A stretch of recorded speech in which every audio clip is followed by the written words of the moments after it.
Hi, my name is Simran, and today we are joined by Michael Green, Chief Executive Officer at Social Progress Imperative. Today we'll be discussing about the role of sustainable and purposeful businesses and whether businesses can make more money when they are compassionate and not driven by capitalism. So, Michael, I was wondering if you could tell us more about what the Social Progress Imperative does. My name is Michael Green. I'm the CEO of the Social Progress Imperative, which is a global nonprofit working on measuring better the way our societies progress, putting people and planet in the center of all our calculations. We produce what's called the Social Progress Index, which has become a leading benchmark of the performance of countries and regions around the world. Fantastic.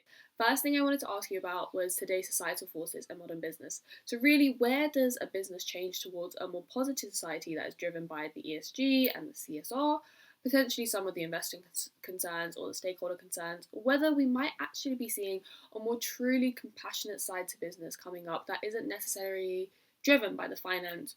So, I'd really be intrigued to hear your perspective on this.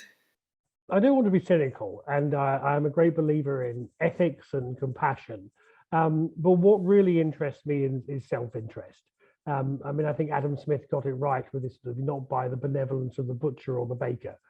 So I think we have to look, if we really want to see a change in the world happening quickly, we've got to think, how do we align the incentives to self-interest to get people to behave in ways that are more socially and environmentally sustainable and thoughtful. And I actually think the incentives are there. And this is why I'm optimistic, is I think what we've got a problem in the world at the moment is the incentives are actually aligned against our self-interest. And if we can align our incentives and our self-interest, then actually there's a potential for a very rapid change, even without a deep moral renewal. That's really interesting. Can you elaborate on what you mean by self interest for me? Well, I think one of the classic examples is, here as us are individuals, we're shoveling money into our pensions, our retirement savings, and that is being invested in an incredibly short-term way. And that's not blaming the pension funds; they're required to, by fiduciary duty, to maximise the current value of their funds. But in so doing, if they are destroying the planet through climate change, that's going to be a disastrous investment strategy for us thinking to our retirement and our future, our children's lives in the future. So we've got these sort of incentives towards short-termism that we've created in the system that are contrary to our self-interest. So if we can realign those incentives towards our self-interest, I think we would start investing our money in rather different ways. They'll be more interested in sustainability in a social and environmental sense. Yeah, I think that's really interesting. It reminds me of something I was working on the other day, a term that's been called regenerative sustainability. I'm not sure if you're familiar with this yourself, but I think there's a similar element about what we're talking about in terms of self interest and actually looking at sustainability rather than being an outlook for businesses and saying, let's just look at this from a ESG or CSR perspective, essentially saying, well, hang on, if you embed this properly at the core of what you do, you're going to have $1 trillion in the bank in 10 years' time. But then in 20 years' time, you got a massive impact of the climate change deal with everything else. Perhaps your 20 trillion is not going to be so valuable if half of London is underwater, for example. Absolutely doing things at the moment that are contrary to our self-interest. And I think this applies also in the social space. We built this tool, the Social Progress Index, in partnership with Michael Porter at Harvard Business School, who's the world's leading guru on competitiveness. And one of the reasons he got involved was, as he says, all his work on competitiveness has shown him that economic growth doesn't always lead to better lives. And I think sometimes if we look at countries that are doing really well socially, say some of the Nordic countries, we can sort of see it as if they've almost got the luxury of being socially responsible because they're so rich. But actually, we should probably look at it the other way around. They are so rich and so competitive because they've invested in their social progress. Investing in gender equity unlocks the potential of a huge section of your population. Investing in inclusiveness and diversity unlocks the potential of your society. When it's really an investment in our competitiveness and our capability. I think if we can change the equation that way, we start looking at the social being different. Fantastic. Maybe you can outline some of what you consider to be society's central challenges today. You mentioned diversity and inclusivity there, and perhaps do businesses have any implicit responsibilities to act to change things for the better? So with the Social Progress Index, we measure 163 different countries. We measure that across a whole range of things from nutrition through to human rights. And we can aggregate that up for the world as a whole. And what we see is that the good news is actually the world is getting better. Often the bad things in the world get the headlines, but slowly over time, things like the expansion of mobile telephony has been a huge contribution to human progress, and that's been driven by business. We also see that levels of, up to now at least, levels of hunger have been declining, more people are going to school, etc., around the world. There's real progress happening. It's not happening is it's not happening fast enough. By our calculations, it looks like the UN Sustainable Development Goals with the target date of 2030 are not going to be delivered until 2080 or 2090. So the world is way off track on those goals. It's not going fast enough. Why? Well, we've got a few countries that are actually been going backwards. Places like Brazil, Hungary, and actually the United States have gone backwards over the last 10 years in their social progress. What we've also seen is that the world as a whole, and indeed the majority of the countries of the world in the last 10 years have gone backwards on issues around rights. That's a really big issue. That sort of the rise of authoritarian populism has really set back the rights agenda over the last 10 years. And then obviously on top of that, there's the whole climate emergency as well. But so the world has got plenty of areas of challenges, but also lots of areas where there's been progress.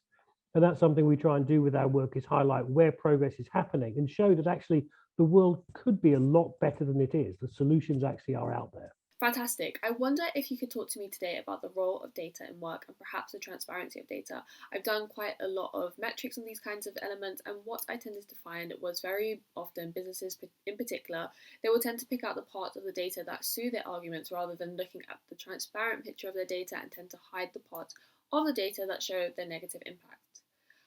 I guess I'd just be fascinated to hear what your take is on this and how data might paint the truth through the business landscape in the future. Yeah, I mean, cherry picking data. Also, to be quite frank, there's a lot of problems out there with people producing indices that are quite frankly rubbish, and they've just been created for PR purposes.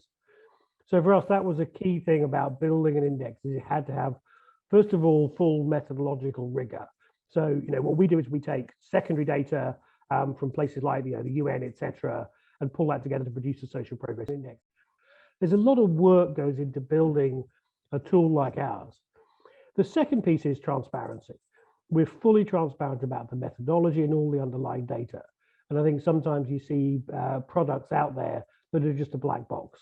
And I think if it's a black box, you really can't trust it. We also benefited hugely from transparency because people can say, hey, that's wrong, or I don't like that. And we can have a conversation about that. So I think we've got to be sort of intelligent consumers of data.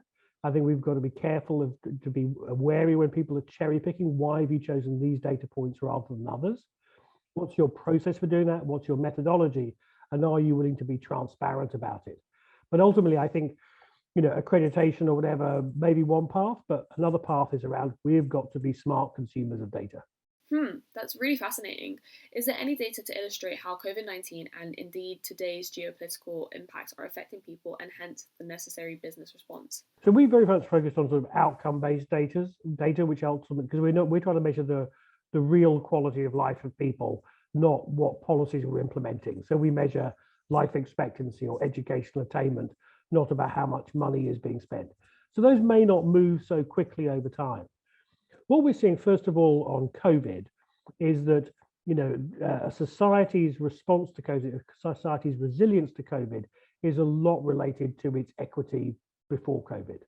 What we see very clearly with COVID in terms of mortality and morbidity is it feeds on poverty and inequality. So societies that were better at maintaining a quality of life for every member of society, delivering good services for every member of society, actually did better in the COVID crisis. So COVID isn't just about the virus, it's about the social context in which it fits. And we've actually developed tools to help in responses, because you might find, for example, that it's actually more vulnerable communities have greater risk from COVID. Because if I'm living in a poorer household where I've got members of my household working in service level jobs, if I'm living in a multiple occupancy household, if I'm poorer, I'm more likely to have morbidities that are going to be linked with COVID, I'm at greater risk. So actually understanding those differential risks for different communities has been really, we've used a tool that's worked in Costa Rica and the UK and various other countries to help in kind of government responses to those. And COVID, I think, has been particularly hard because of its, the speed and uncertainty of which it came on. I think governments really struggled to respond in the initial instance and had to do a lot of improvising. I think the same as if we look at the energy crisis and the emerging global food crisis, these are very rapid onset crises. And in that sense, governments are going to need to be very nimble, they're going to be very responsive, and they've got to be thinking about the equity aspects of this. And it's got to be about how do we focus our resources, not just on those who shout loudest, but where the greatest need is. And that's why governments really need, reliable data and also granular data to understand different communities, different geographies, to be able to allocate the resources most effectively. And so you've seen massively different impacts across different parts of the world, purely dependent on essentially the resource and capitalist equity that's built into the society that's suffering from particular issues. And so I think recovery has a lot to teach us about globalism and the role business and all these kinds of elements as well, and perhaps how we develop more transparent, more, equitable societies across the planet. I mean, also, I think with COVID, it's a bit of a wake-up call for the fans of authoritarian populism. I think in an open society, you may have found such an unsustainable policy being actually challenged and amended sooner rather than later. So I think that we are seeing through COVID, I think what happened in Brazil as well, and to some degree in the United States in the first phase of this, that actually we are seeing how some of those authoritarian populist societies have actually been less effective in responding to COVID, which may be a good sign in actually recognizing the benefits of perhaps slightly more boring, but more reliable, rights-based, less populist societies. I was going to ask you about consciousness between businesses and governments and potentially to drive people-based solutions, which perhaps touched on what we're speaking about within today's capitalist society. Clearly, capitalism is probably better than some of the points we're referencing, perhaps in China, but evidently it's been driven for profit rather than for people down the year. So I wonder if there's much to say about how partnerships was in business in today's capitalist West. I think there are two problems. I mean, obviously, partnership between government and business is a great idea. I think there were two problems with it. One is I think people often take a kind of punitive frame to business. I mean, even the whole ESG framing is almost saying, are you not doing these bad things? Rather than actually asking ourselves, what's the total contribution of business to our societies? And I think we have to think in that more holistic sense. And it also takes us away just from eliminating bads to actually asking, what can business contribute? I think the second problem we have is around the sort of the data, the lack of a common language. And so often businesses, I think one of the big problems we've seen with sustainable development goals is businesses have sort of cherry-picked, media-friendly issues that they can hang their hat on, rather than actually having a discussion about where they can make the strongest contribution. And this is what we've tried to do with the Social Progress Index in a way, is create a common language by which governments and businesses can talk to each other about where business can make its the most important contribution. Move away from a kind of a compliance framework where government is trying to beat businesses to do certain things, to actually a framework of collaboration where businesses can actually say, hey, this is how we can really contribute most effectively. But also have a dialogue saying, government, this is what we need from you. Because businesses often need things like infrastructure and a well-educated workforce and, but eliminating barriers to opportunity.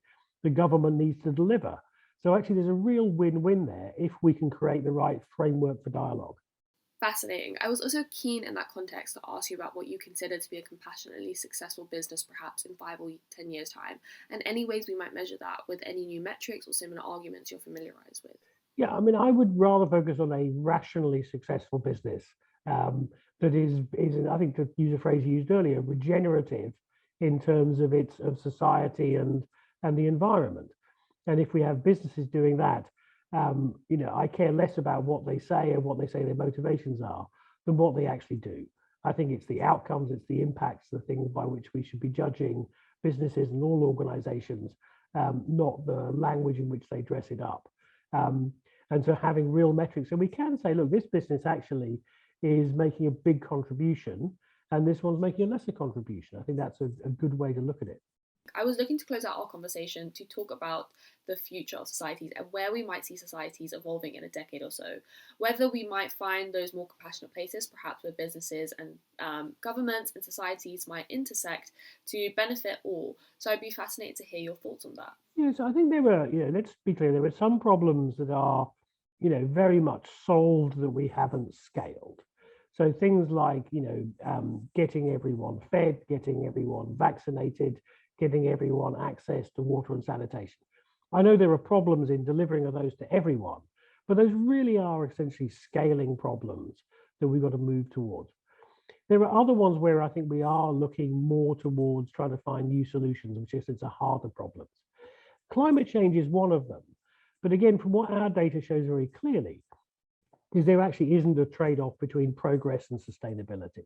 That actually what we see, if we look at the countries that are being most effective in trying to address the climate crisis, they actually can achieve very high levels of social progress with quite relatively low levels of greenhouse gas emissions.